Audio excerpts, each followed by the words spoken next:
Welcome to Africa Premium News, your front row seat to Africa's power, progress, and truth. Before we dive in, hit subscribe and turn on the bell, because here, you don't just watch the news, you witness history unfold. Something historic is happening right now across Africa, and barely anyone is talking about it.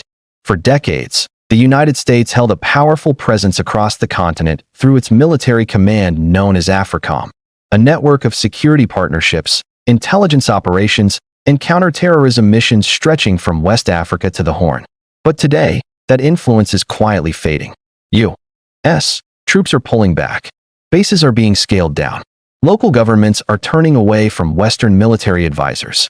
And into that vacuum, two global giants are moving fast: China and Russia. This isn't just a story about soldiers and bases. It's a shift in the global balance of power. What's happening in Africa right now could redefine who controls the world's most strategic resources, shipping routes, and alliances in the next 50 years.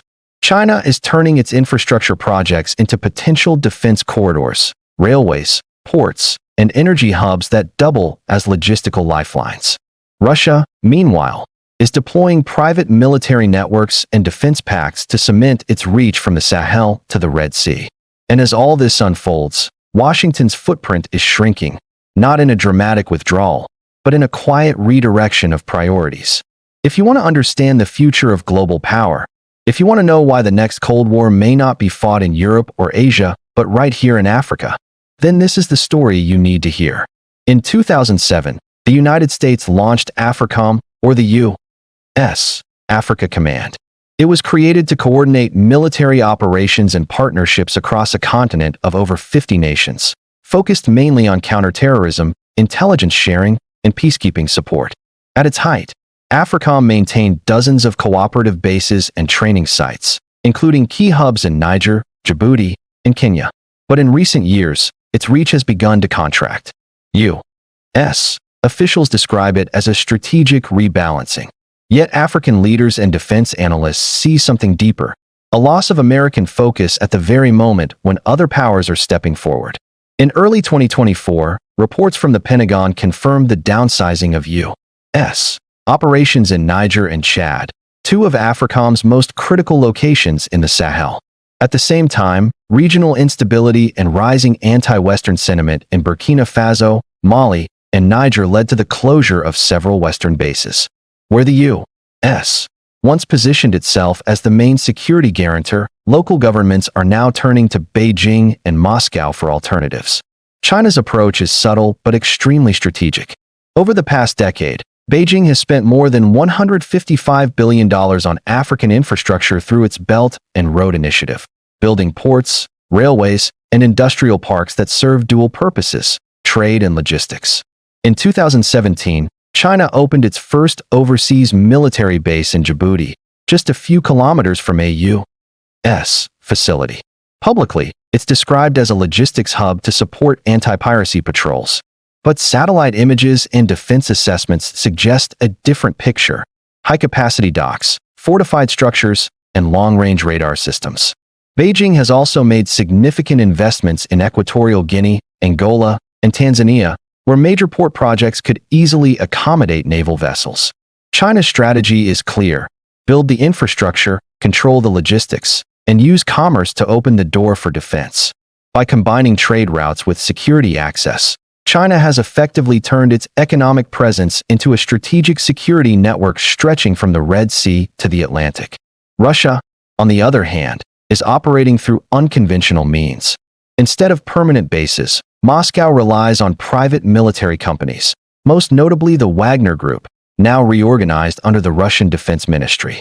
Wagner operatives have appeared in Mali, Sudan, and the Central African Republic, where they provide direct security for regimes in exchange for mining rights and political loyalty. In Mali, for example, Russian contractors replaced French troops after France's withdrawal. In Sudan, Wagner-linked firms have been accused of securing gold mines that fund both local regimes and Moscow's broader influence campaigns. In 2023, Russia signed new defense agreements with over 40 African countries, promising weapons, training, and intelligence support, all without the political conditions often attached to Western aid. This no-strings approach appeals deeply to governments frustrated by years of Western oversight and criticism. For many African states, Moscow represents an alternative partner, one that provides protection and leverage without interference in domestic affairs. Washington insists it's not withdrawing from Africa. Instead, officials describe a transition toward a more cooperative, low-footprint model, focusing on training, intelligence sharing, and diplomacy rather than boots on the ground. But analysts see a real reduction in influence. According to a 2024 RAND report, the U.S. presence in sub-Saharan Africa has declined by nearly 35% since 2019. AFRICOM's central command in Stuttgart remains active, but its direct partnerships are thinning, especially in the Sahel, where political coups have reshaped alliances overnight. U.S. missions in Niger and Burkina Faso have been forced to suspend operations.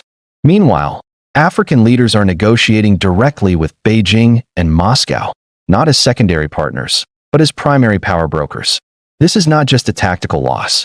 It's a symbolic decline in Washington's soft power, and a sign that Africa's multipolar future has already begun. Across Africa today, three overlapping spheres of influence are emerging.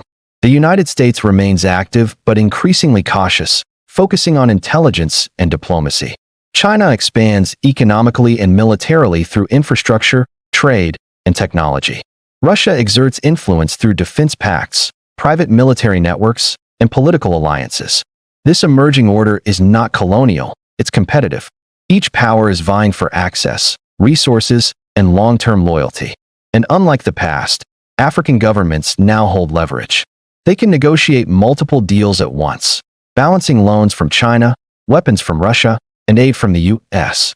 For the first time in modern history, Africa is the prize, not the pawn. According to World Bank data, China's investments in African infrastructure surpassed $150 billion between 2010 and 2022. U.S. military aid to Africa dropped by nearly 25% over the same period. Russia's arms exports to Africa increased threefold since 2016. The International Institute for Strategic Studies calls this the Great Reordering, a global military and economic transition centered around Africa's rising importance. The continent holds 30% of the world's mineral resources, 60% of uncultivated arable land, and one of the fastest-growing populations on Earth. Whoever influences Africa will, in many ways, shape the future of global growth, energy, and security. AFRICOM's scaling back is not just about troop numbers, it's about shifting priorities. The U.S. is now redirecting focus toward the Indo-Pacific, countering China around Taiwan and the South China Sea. That means fewer resources and less attention for Africa, even as Africa's importance rises. This vacuum has left space for new entrants. China and Russia are not replacing the U.S. directly. They're building parallel systems. Chinese-funded security academies in East Africa, Russian-trained officers in the Sahel, African ports with dual-use military potential. The new competition is not ideological, but strategic. Each actor offers something different. China offers infrastructure, Russia offers protection, and the U.S. offers stability, but increasingly from a distance. From Djibouti to Dakar, the power lines are being redrawn. China now controls or manages over 60 key ports and terminals across the African coastline.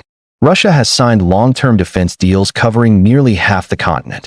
And as these two powers expand, the United States finds itself reactive rather than proactive.